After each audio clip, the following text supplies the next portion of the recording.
Alright, what's up? Welcome back to my YouTube channel. Today we did floor press with Andy and Gav. I'll put it in the video. We're done pretty much under an hour. Yeah, about 70 minutes. Quality movement, man. That's my tip for you, is less is more. It took me very long to learn this and understand it. Less is more when it comes to your training, which means you do the training, you want to focus on movements that give you the biggest bang for buck. Don't waste your time doing meaningless things. If you do, it's okay time to time, but you got to change it up every 6-9 weeks or something. You want to do something different. That's how you be consistent in your training. You don't get bored, so you keep getting results and don't plateau. And also, one big tip that I did learn actually over time is that you can't focus on everything, man. You want to increase your bench press, you want to increase your deadlift, you want to increase your squat, any other lift. Very hard to do it all at the same time. If you want to focus on some for a bit and let the other ones just, maintain a little bit, do a variation so you're not burnt out on their other variation. Just like today, our last couple of weeks we've done bench press, incline bench, and then we're doing floor press. So we just change it up every kind of so often. Not too often. We practice progressive overload and we do it every week, and that way we just keep progressing. And it was a great session with the lads. We get in and we get it done. It's good training with these guys because they understand the movements, they understand that I like to move quickly through the transitions. So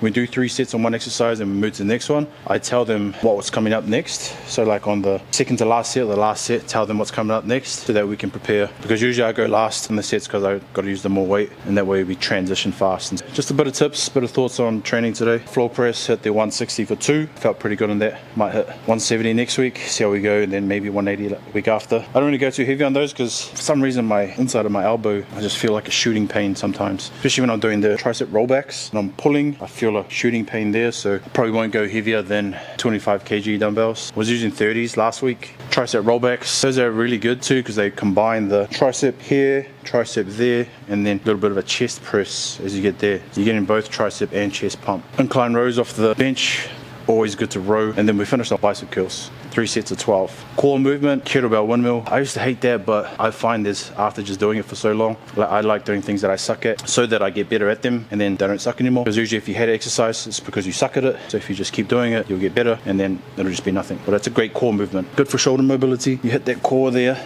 I have bung, one of my hips are bung, so I can't really lean over that much, so I kind of adjust and bend a little bit. Anyways, hope you found this valuable. See you in the next video. Peace. Alright, what's up? Just going to do a voiceover on the lifts here, and I've muted out the music because YouTube doesn't like that. And so what I'm going to kind of talk to you about here is just my thought process when I'm going through the lifts here. And so if you want to learn more on how I think and how I do it, because I think this stuff is kind of really valuable, I guess, when you are trying to lift heavy, trying to keep good form and trying to get strong. Now you can see here with the floor press, I kind of pause that last rep. I'm not trying to rush the reps here. As I bring it off and I control it down, like I don't go straight into the rep. I want to control it, make sure my shoulder blades are down and back into the floor. This is very important because you really want to be in a good position before you start to press. Here I'm using my thumb under the bar like a full grip, and then for some reason I switched to suicide grip when I went up to 140, and I did this for 4 reps, I think. And so yeah, just wanted to share a little bit about that. Here's Gavin doing Easy, you got his this. heavy set of Straight 2. away. Yeah. Nice. 2 good reps. And then Andy here Let's go. doing his reps here.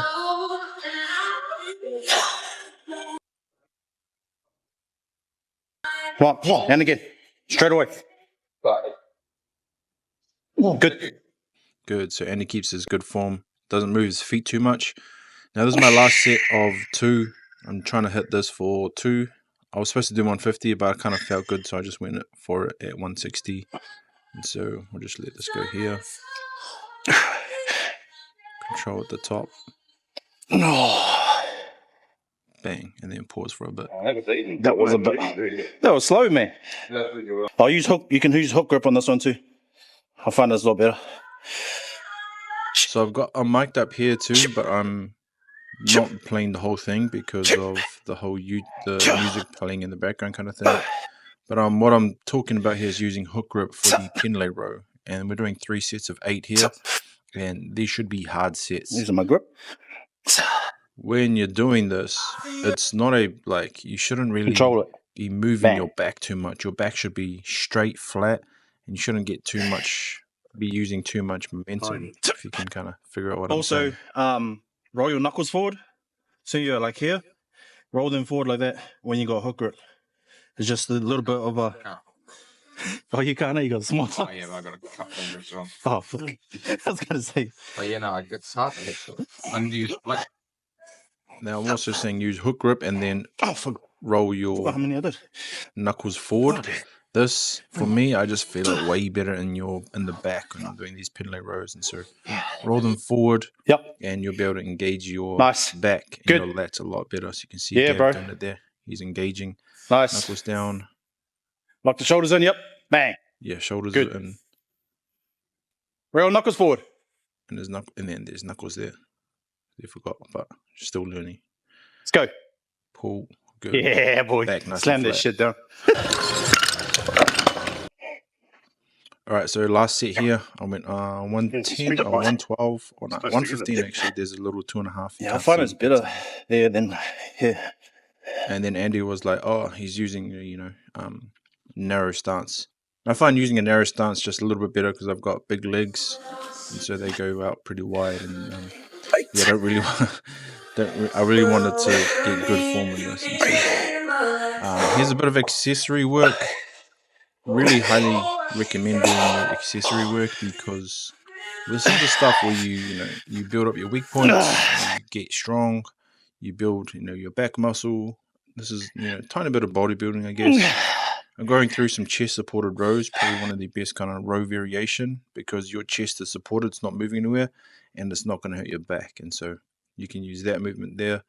And this one here, tricep rollbacks on the floor, awesome movement to work your triceps and the press. Then we're finishing off here with some fat bar bicep curls. Gav here is just doing a bit of a drop set with that. And so we put the barbell pads around the bar to make it thicker because I don't have any fat grips. And so we just did it that way.